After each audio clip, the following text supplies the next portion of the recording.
Hello, everybody. Welcome to the Ringside Ramble podcast. I'm Derek, And I'm Cole. and we've got a few things to talk about with you today. So I'm gonna let Cole take it over and kind of get us started here on this podcast. Yeah, we got a lot of stuff to talk about today. Last podcast, we weren't really able to get into night 2 of WrestleMania due to time constraints. So we're going to be covering that tonight. We also got some information, some details on Dave Meltzer going a little cuckoo. AEW, all about AEW and the All Friends wrestling because they think they're elite, but they're not really all that elite. And we got some new details on Daniel Bryan potentially leaving the WWE really soon. So we're going to get into all that. So let's go ahead and start off with night 2 of WrestleMania. Start off with a nice little opener. For that, we start off with Titus O'Neil and Hulk Hogan in pirate costumes. This was just embarrassing. Goodness grief. Ahoy, mateys. Goodness. I don't know why they do this stuff to these people. Because it's children. They think it's only children who watch their product. And it's going to be only children if they keep it up. I mean, they're slowly going down the hill. So, all right. Well, at least they made it nice, short, and sweet. So we go right into Randy Orton versus The Fiend. Oh, boy. This is... I forgot about this. You want me to start? Carried away. Okay. Well, first of all, they kind of did. If you remember I told you there's no way to market Bray Wyatt the Fiend as a half burnt character. I'm sorry. You just can't. So I said they're going to have to come up with a way to bring him back into his kind of not original form, but the form he needs to be. And they did that in a weird way. Started off with him walking in this tunnel, pre-recorded, obviously, and he magically turned back. Now, was it my idea? Yeah, to bring him back, but you could have done a better job. I thought that was. I thought they could have done a better job. I would have rather had them do a pre-cut segment like at the go home episode for Raw of like Randy Orton looks for the Fiend or whatever, and somehow he ends up back where Bray Wyatt used to be, by the swamp, and he pushes him in the water or whatever, and then Orton walks off and says, I'll see you at WrestleMania if you can make it or whatever, and do like the whole thing of like, oh, he drowned it or something. And then he comes up out of the water, like kind of renewed, you know what I mean? Mm-hmm. I would have done something like that, but whatever. As far as the match, well, first of all, the entrance, what the heck? Oh, a big box. Like, and then he didn't even know how to get down. I'm sure he almost fell because of the mask. So he walks around up there on the box. Then eventually he jumps on Randy Orton. Oh, so first, Orton loved the gear, loved the white pants, or not white pants, but white trunks, with the red and black outline. I thought he looked good. He very rarely ever changes it. So that was a plus. Match itself wasn't big on. Um, it was what it was. For the build, they hyped it up, and it was supposed to be one of the biggest stories, first match of the night, and whatever. And now, like, the black goo stuff on her, like, I'm just so over it.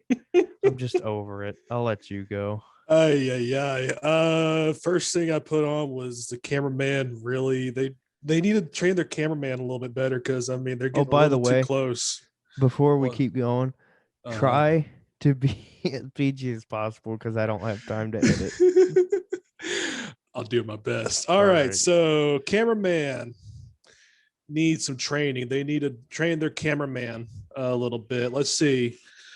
Then we go right into Alexa Bliss. What kind of scary movie stuff is this? That's the first thing I noticed, that Alexa Bliss just absolutely. I don't understand Alexa Bliss. What is this black goose stuff? Why is she on the box? What is going on? And then Alexa Bliss, she looks like a new schoolgirl. Moving on. Okay. Ignorance is bliss. That's all I got to say about Alexa Bliss. Um, let's see. They go right into the announce table. Fiend goes right back into the box.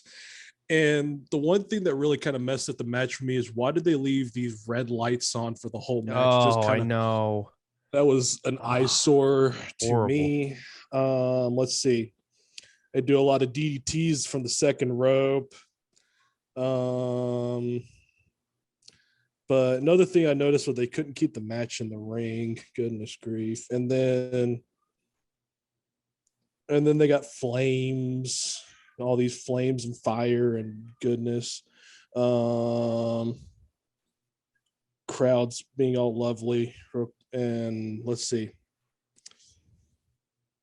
The match was about 5 minutes, but honestly, it was about 5 minutes too long for me. It felt long. It felt 5 minutes too long. And then Alexa Bliss with all this black tar coming off of her, goodness, and given the look of the Fiend of, we're breaking up, about time. And literally, you could hear the crowd booing at the end. I mean, it was that bad. So, I got to be honest, Derek, I'm spoiled watching YouTube and watching the good old school wrestling, and now I got to watch this. At least it's nice that Peacock lets me skip through. Sometimes. Then we go backstage with Titus O'Neil and Hulk Hogan and ATM Eric, and at least they give a nice little side promo to 83 Weeks podcast. So whatever. All right, next match: Natalya and Tamina versus Nia Jax and Shayna Baszler.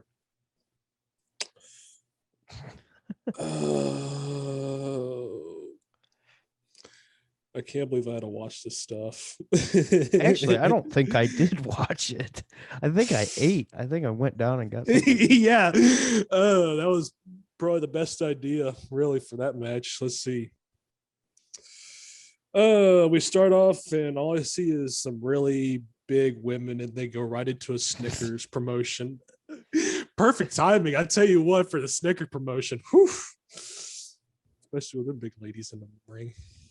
Goodness. The 3D graphics, they can't do 3D graphics. I don't know why they did it outside. Starts off with an immediate takedown by Natalya, followed by more takedowns, and then Nia Jax gets in and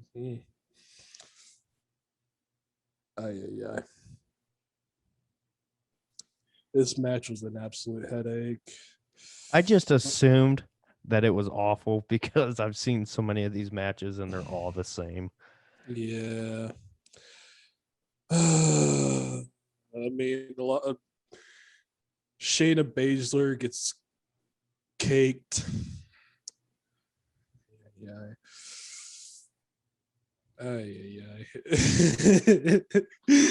The one thing I did find funny was all the trash talking. You think you're better than me? And then the one thing that got my attention was when Nia Jax said, "I'm King Kong. What you got?" Yeah, you're King Kong at the Golden Corral buffet. Yep. Oh my god. She is King Kong at the Golden Corral buffet. I'll tell you that much. Jeez. I think Nia at the end just wanted to get to the catering bar. I think we all did during this match. Oh yeah. All right. Next one: Kevin Owens versus Sami Zayn, Logan Paul on Manager with JBL as a guest commentator. Did you get a look at that one? Yep. It was I'll go first. I thought it was a good match. The story didn't care about. Logan Paul didn't care about. Like, I hate when they pull these kind of people in for this kind of stuff last minute, thinking everybody's going to care. Nobody cared. I mean, the match, I think it actually took away from the match. I thought the match, as it just as a match and not as a story, was actually really good. There's a few pretty cool moments and whatnot, but as a whole, just kind of keeping it quick here, I didn't care because of the story. Like, and I will say this: Logan Paul took one heck of a stunner. Oh, that That was was pretty beautiful. good. That was beautiful. Oh my goodness. Yeah, they got Logan Paul as Sami Zayn's manager, but at least he stood out of the way on this one. So overall, I mean, that was my probably the best match of WrestleMania in my eyes. I mean, everyone it was nice, simple, everyone could work. um Logan Paul looked like he hit a couple dabs before he showed up, so he looked a little stoned. Um, and then they finally give Logan Paul the stunner. Kevin Owens did, that is, man. Ay ay ay. Then we go right into Sheamus versus Matt Riddle.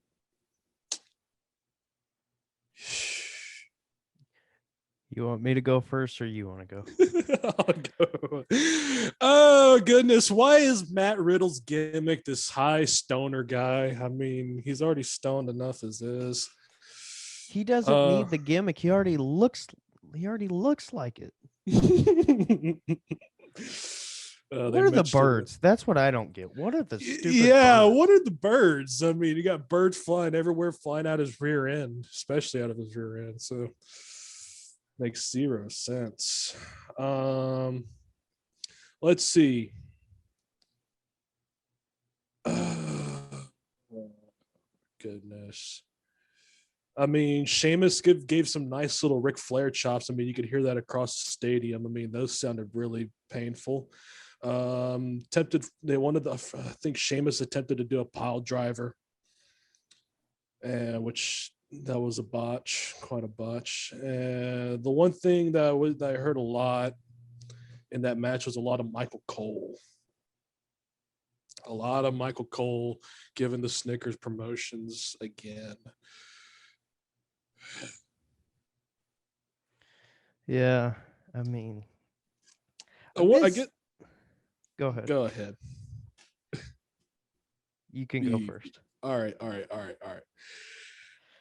I guess my one question is who was the heel and who was the baby face? What happened to kayfabe? Why are we just having matches? I think Riddle is supposed to be a baby face, but I don't know. That's the worst part. Yeah, who's the heel and who's the baby face? Yeah, yeah. Go ahead. Well, I'll say this. I did enjoy the match itself. I liked a lot of spots. I'll say this. The part where Sheamus went for the white noise off the top rope and he wasn't up, and then he realized, like, oh Mhm. crap, I need to get up. That was like, I think he probably kicked himself a lot on that one, because he's been working so hard to get himself in the best shape possible. Mhm. And he seemed upset, but it was I thought overall I thought it was a really good match. I liked the finish, I think it Mhm. was the right decision. Sheamus has been just dominating as of late, or at least, when it comes to being dominant in this era, which isn't really anything, but he's definitely put in the work. So I think it was the right decision. And now that it's been kind of post WrestleMania, you're seeing him hold it. I think the For way he now. should, as a cocky, I'm better than you, uh, you know, type deal. But yeah, overall, don't care about the story. Don't really care about Riddle, but as a match, it was good.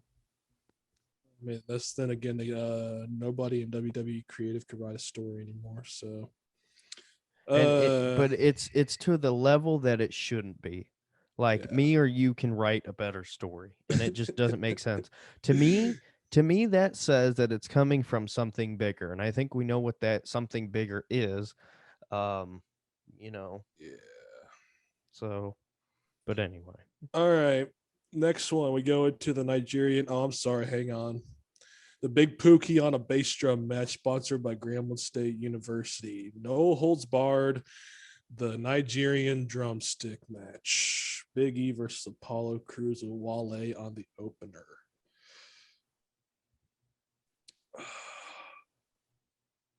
If you can hear me right now, you can tell I did not enjoy watching a single minute of this. it was comedy. Mm.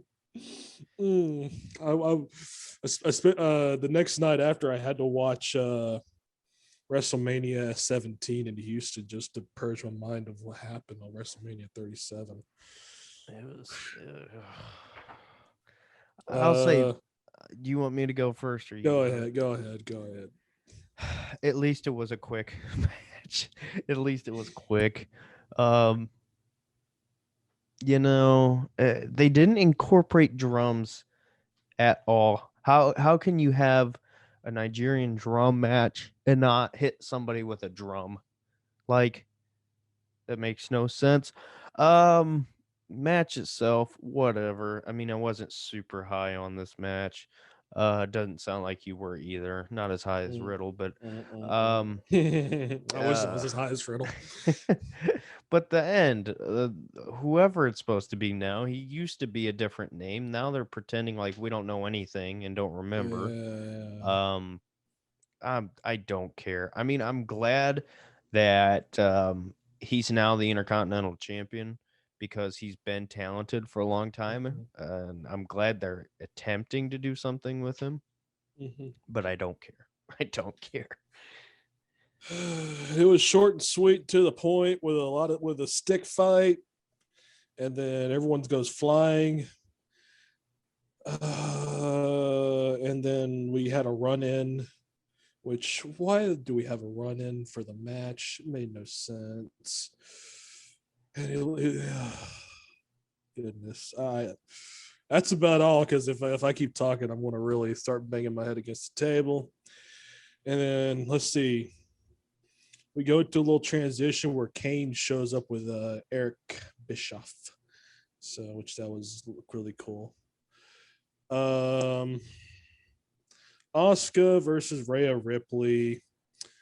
Let's see, that was the next match. There's not much I could say, just a lot of kicks and suplexes, and that was really it. Other than that, I mean, nothing special on that. I really can't say much. Just kicks and more kicking and kicking and kicking and let's kick ourselves right into the next match. Why don't we? That's how this whole Oh, show going. oh, let's see. And then we finally get to the host. We got Hogan and Titus O'Neil are back. And finally, we finally get Bailey to shut up. And hey, Yeah, that was just weird. at least she called out Michael Cole. That was the only Yeah. nice thing about that. So, all right, triple threat match: Edge, Roman Reigns, with Paulie as manager, and Daniel Bryan with Charles Robinson as referee, or should I say Ric Flair 2.0? Dollar General Flair. Dollar General Flair. Let's You see. go first. Here we go. Roman goes after Bryan first, and he goes after Edge. Edge is looking pretty old. I'm still trying to understand why he's working again, but hey, at least he's got a job.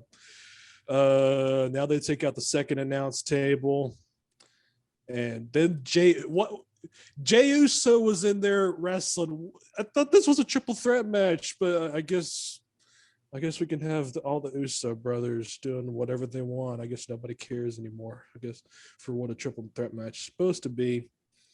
Um, Jay Uso gets plowed through his steel steps and onto a stretcher he goes. which later he comes back, which I don't know why he comes back later. I mean, he just got plowed. Why isn't he on the stretcher to the hospital? Paul Lee's just sitting there, just observing the whole thing, wondering why he's still here.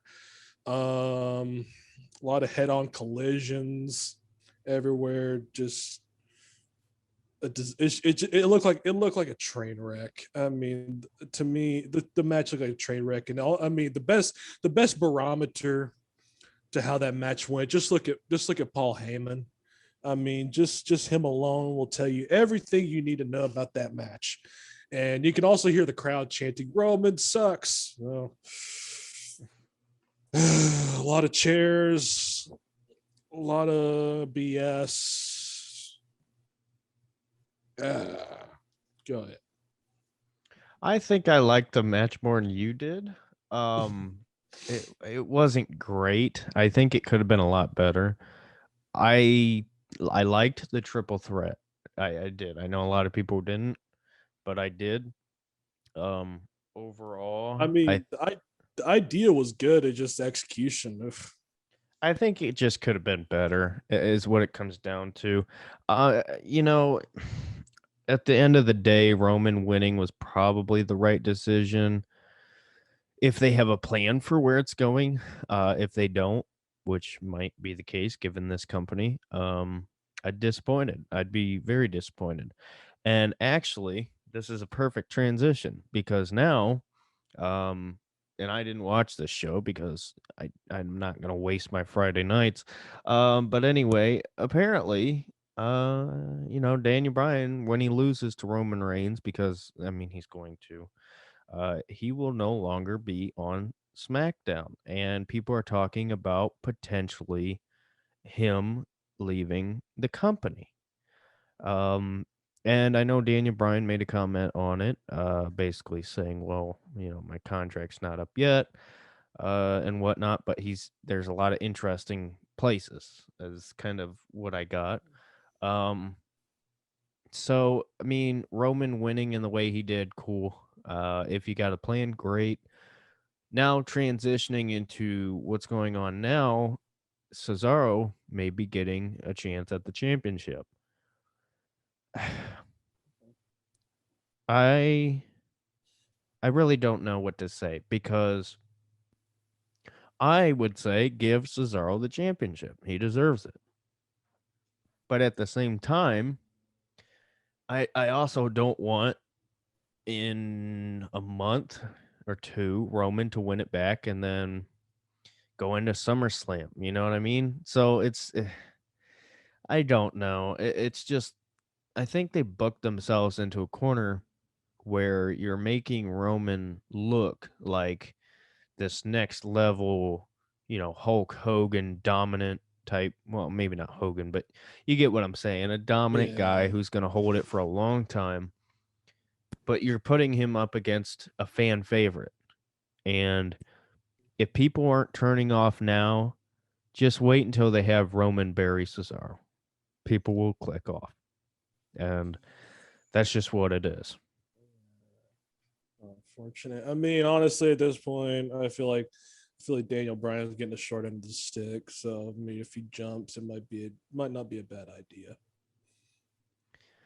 So, Well, I mean, do you think he's done? Because he's talked about his career being over. So do you think he's going to go to a I different company? I don't think so. I don't think so. I think at this point, I think Daniel Bryan's kind of wrapping it up. He's taking a lot of bumps, one too many, if I might say.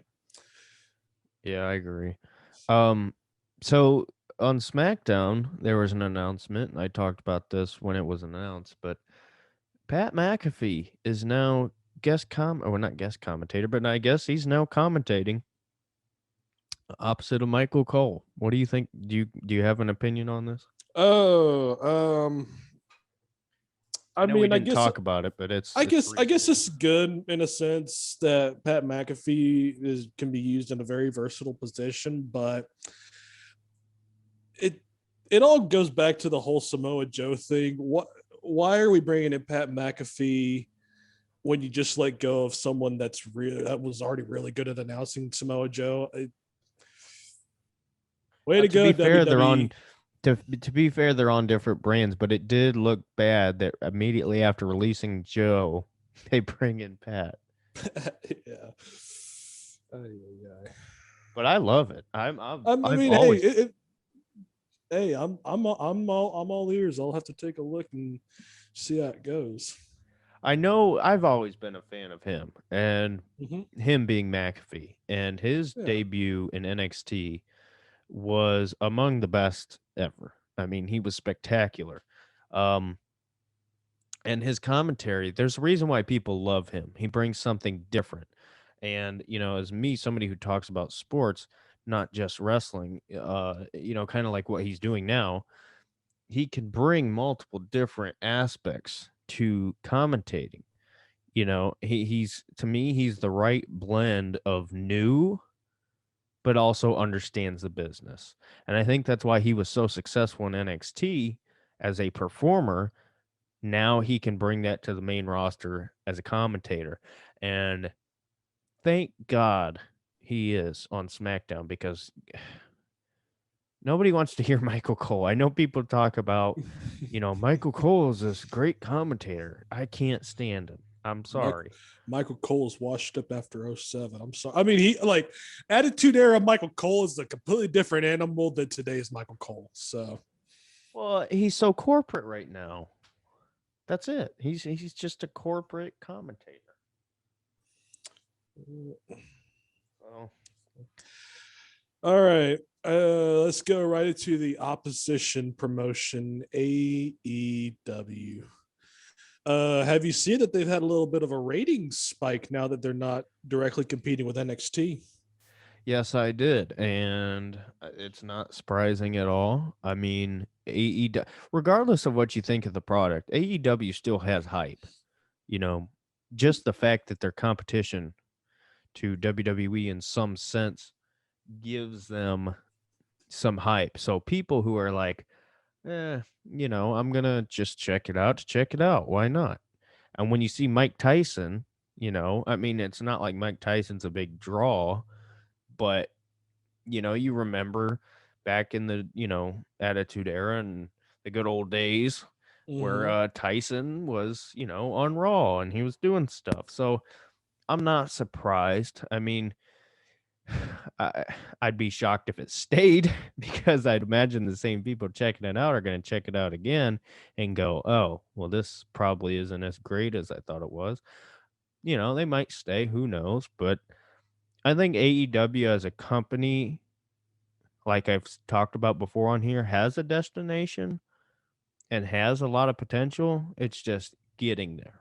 That's just my Yeah. thing. Well, so AEW's ratings on the 31st of March, they only had 700,000 viewers, and then less than a month later, now that they're no longer directly competing with any other companies on Wednesday nights, AEW jumps up to 1,104,000 viewers in less than a month. You know, I it's a good thing, that they're getting more viewership. I mean, even though it's as a result of NBC or whoever corporate decision to move NXT to another night because of hockey, but USA, because USA, NXT that's right. was on USA. Yep. Right. Well, it still is on USA. They just Yeah, switched nights. they switched nights. So, I mean, it's a good thing that they're getting a more viewership, but unfortunately, with all the hoo ha going on in AEW, and I mean, they've already because within 1 week on the first night they were unopposed, they got 1,219,000 viewers. Um, the next week it immediately went down 100,000 viewers, and I think unless they find some way to really get things spicy, I can see them going back down to maybe the 900,000s. I don't think it'll go any lower than that, but it's just, I mean, just the way they're running things right now. It's just a temporary thing, to be honest. Yeah, it's we'll see because sometimes when you get the ball, you run with it. But I don't know if AEW will necessarily do that. It just kind of depends. I mean, it's like I said, they got the names, they got some people, but what are you gonna do with it? And to me, until you prove me wrong, which they've done a lot of good. I just think that AEW is suffering from the no crowds. I think AEW is such a crowd needy event that it just makes it different. You know what I mean? Because like WWE, they pump in their fake BS crowds and Yeah, in the whatnot. Thunderdome. But I think AEW is just because they thrive off of that. Oh, from Yeah. a Young Bucks crazy flip or a whatever, and the pop of the names. So I think once the crowds get back, AEW's you're gonna see a massive bump. Maybe not massive, but you get what I'm saying because it's just more exciting. I mean, it's like Absolutely. the UFC on Saturday, I believe. Um, they hold an event with a full crowd in Jacksonville or wherever they were at in Florida, Mhm. and everybody's talking about it. Because it was a great fight card, but there was also a lot of people and a lot of celebrities. So yeah, I mean, I think it's kind of the same with AEW, and UFC was successful without. They still ran events and it went well, but it's just that much better, when you hit that knockout and and you're seeing Joe Rogan on Instagram, people putting clips of his face, it's I think AEW is the same way. You just need that crowd, and then it would be Yeah. so much better. Yeah. So, in AEW Twitter news, the AEW botches account went down for a couple weeks. I think it was about a week and a half, if I'm correct. I'm not sure. I wasn't really keeping tabs on how many days exactly, but the AEW botches account went down for a couple weeks, roughly. And it would appear as if Tony Khan was a little salty about some things on that account, even though the account was only posting stuff that was already on Twitter. Hmm. And this is just reposted stuff. But Tony Khan had his corporate stooges try to take down the account.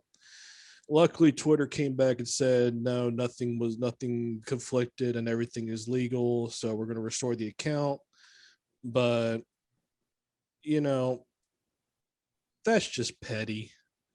It's just absolutely petty that Tony Khan has to go out and try to take down this account because they're posting negative stuff about AEW. I mean, come on.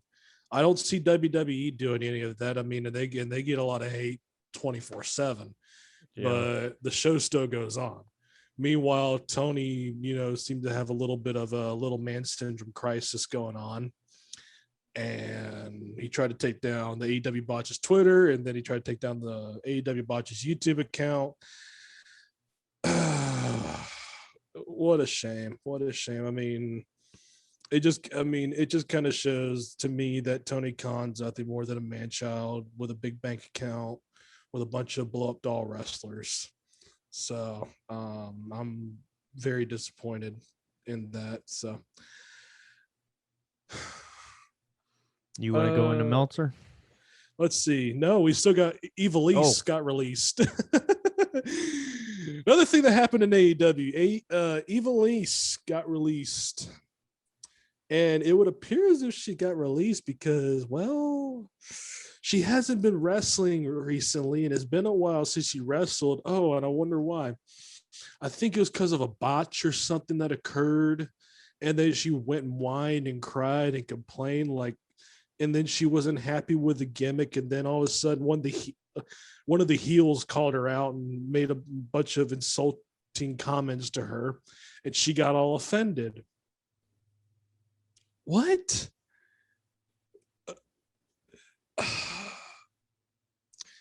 Honey, There is a thing called kayfabe. You have a heel and you have a baby face. The heel is supposed to make bad comments, not just to get you over, but to generate heat for themselves so they can get the people angry and hyped up for a match that would draw a lot of money. But we can't be doing this stuff if you're going to get all offended every time a heel makes a bad comment about you. This is called wrestling. this isn't supposed this isn't supposed to be all fair, happy, everybody kumbaya. No, that's not what this is about.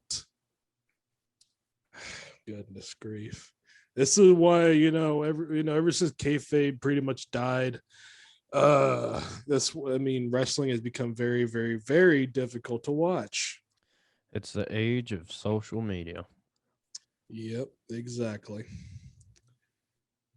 All right, Uncle Dave making some pretty tasteless comments recently, but then again, as Cornette says, weed is legal in California, and as I'm going to say right now, weed is legal in California, and all I got to say is I don't know what he's smoking, but it must be good, when you're putting out 20 infinite star matches for AEW, and then all of a sudden he starts making fun of Charlotte Flair's dental work, which she needed to get done, and of course he gets summarily shot down by said Charlotte Flair. But Dave Meltzer is not what he used to be. Not at all. Not at all. It doesn't make sense how he can go from being like I've never cared really about his reviews. Like I'm sorry, I just haven't. It is what it is. But it's like AEW can do anything, put anybody they want out there. 5 stars. It's like whatever. I mean, well, originally the whole star concept was supposed to be a 1 through 4 star thing where 1 star was the absolute crap and 4 stars was absolutely amazing. Wow match. But now we've gone to 5, 6, 7, 10, and now we're at infinite stars. Congratulations, Dave. You really screwed it up. Back in the day, he actually used to be, very, very good and tactful with his reporting, and everything was fair and balanced. But as we've gotten into recently, Dave Meltzer just seems like a corporate stooge for AEW at this point. None of his reviews make sense. It's just all junk, and it's sad. He's not what he once was, as the country song goes. What do you think about just kind of a side note here? Well, let's talk about CM Punk. Ooh, And yes. CM Punk was talking about, the usual potential return and whatnot. And he basically, it sounds like he's open to it. Where before it was like, nope, not doing it. Nope. Now he's just kind of like, well, if the right opportunity comes in the right situation. But he did mention, about WWE TV and how if he goes back, he would be just another guy and, said it sucks.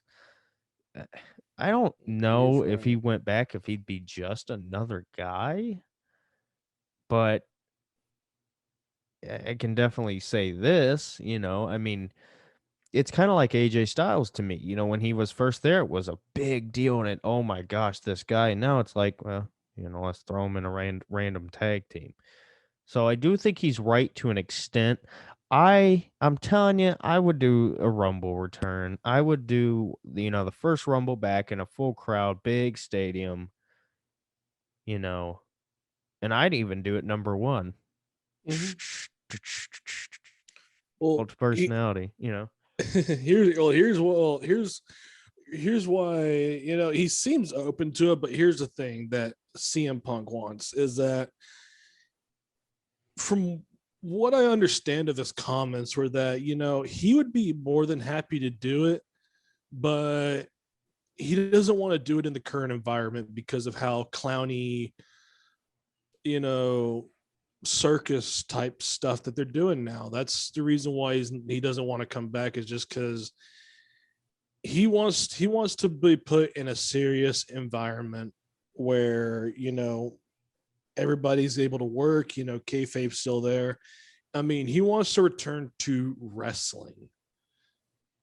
He doesn't want to return to this sports entertainment comedy stuff that's going on now. That's what's holding him back. And not only that, but his wife apparently is a really good screenwriter. So either way, he's not out from. I mean, if he comes back to the wrestling business, it's because he wants to come back. It wouldn't be about the money, because clearly he's making plenty of money now. So,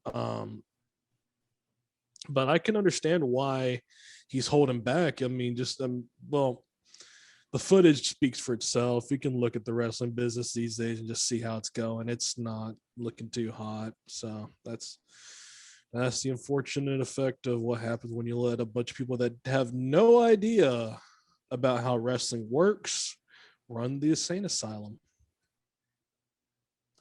Yeah, I think it's interesting of his comments of he'd be open to it.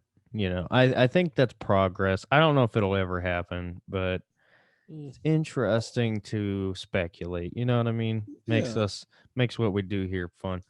Um, is that it on the list? I don't I think think there's. I think I've covered everything, really. All right. Well, so that's kind of our part two from the last one, and I know it's a little bit later. I've been so busy. I gotta edit this, and then I gotta record more after this. So this is like going on 2.5, 3 hours of recording I've done today. So I apologize, people. I know I'm trying. I really am.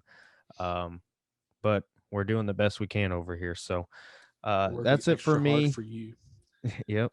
So that's it for me. You got anything else you want to say? I think I'm good for the evening. All right. Well, thank you guys for watching. I know this one probably wasn't as long. There's not a whole lot to talk about. So we will see you in the next one, whenever that might be. Hopefully not too long. But yeah, if you care about the NFL, look to my page, because there's gonna be a lot of posting this week because the draft. So that's it for me. We'll see you in the next one. Bye bye. Adios.